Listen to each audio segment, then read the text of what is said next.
Friends, so many people ask the question, why don't all my troubles disappear? Why don't they all just go away when I become a Christian? We're going to try and look at that this morning, but let me tell you a story first of all, a story of a young man named Stephen Addison. He lived on a housing estate in East London. He was bullied at school. He was bullied because of the colour of his skin. He was also bullied because he was overweight. And this led to him misbehaving himself. And eventually he was kicked out of school. And by the time he was 15, Stephen was living on the streets. He was living a gang lifestyle. He was dealing drugs. He was committing robberies and fraud. And he believed that he could never get anything right. When his life was spiraling out of control, Stephen had a dream. And in this dream, he was sent to prison for murder. And in the dream, God said to him, Stephen, if you carry on with your life in this way, you will end up in prison. But if you will give your life to me, I promise that I'll make you a role model to young people all over the world. Stephen started putting his energy into boxing. He changed his whole way of life. He started to take God seriously. He said, I stopped smoking the drugs. And after a while, I told my mates about my dream, but they just laughed it off.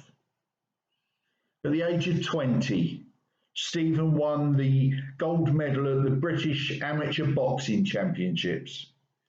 And he went on to build a social enterprise in Barking and Dagenham called Box Up Crime. He worked with young people of all religious groups who are at risk of destroying their lives with crime.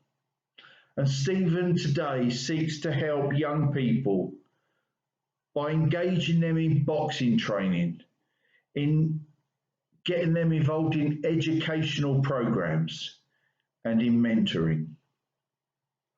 Friends, too often the impression is given that the Christian way of life is an easy thing to do. It is not easy to do, and becoming a Christian does not lead to a life without any troubles. I'm sure that you know that as well as I do. Indeed, becoming a Christian does not lead to a life without trouble. It can lead to more questions and more trials for us to cope with. That is something that is so evident in our two readings today. Both Jeremiah and Peter discovered that taking God seriously is not an easy option. Jeremiah said, Lord, you know what's happening to me. Please step in and help me.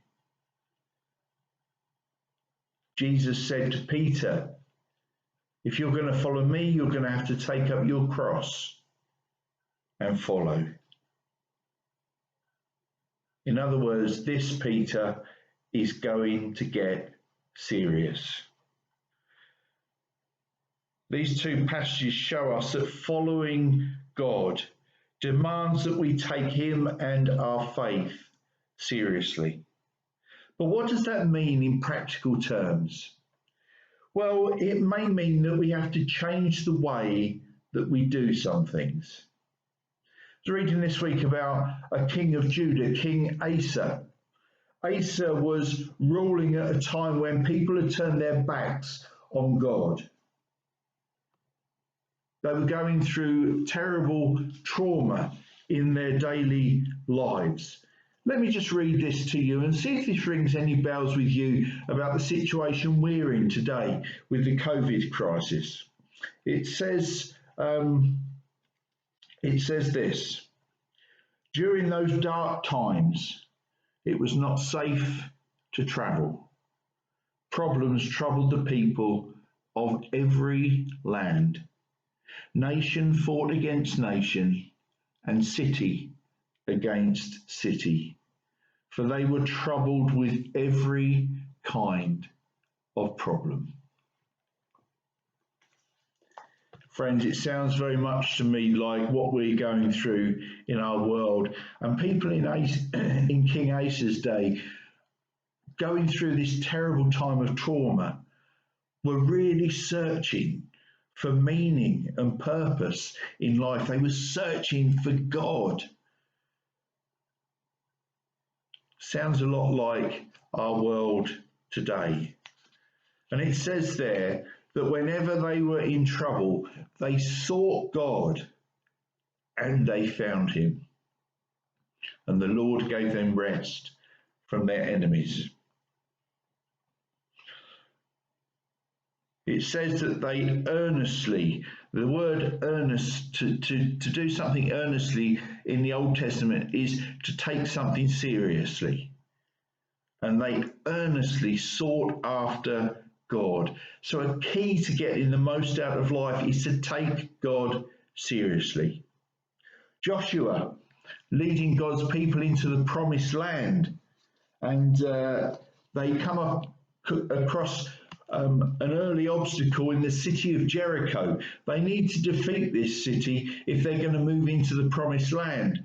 And Joshua gets the people together, and he's told by God, if you're going to do this, you're going to have to get serious about it. You're going to have to put me first, even though it doesn't make any sense. And so the first people, as they walk around the city walls for a week, the first people to walk are the priests. In other words, they're putting the worship of God first, even in this battle. Do you and I turn to God first when we have a problem? Do we seek God first before we pick up the phone and get advice from our best friends? Do we trust what God says about us first, rather than listening to what other people say about us? Do we depend on God first before we try to provide for ourselves? And these priests at the front of this procession marching around Jericho in Joshua's day, they blew those trumpets, and it's a very significant thing that they did, because it was what they did in the religious festivals. They would blow the trumpets and expect God to do amazing things. You and I may not need walls, physical walls, to fall down in front of us, but you may need an illness, perhaps, which seems impossible to cope with. You want it to be completely destroyed. Or the grip of fear imposed on you by a bully at school or in the office. You want them to collapse in your sight so that their fear doesn't hold you anymore. An addictive temptation that you're struggling with, you need it to crumble before you, releasing its hold on you.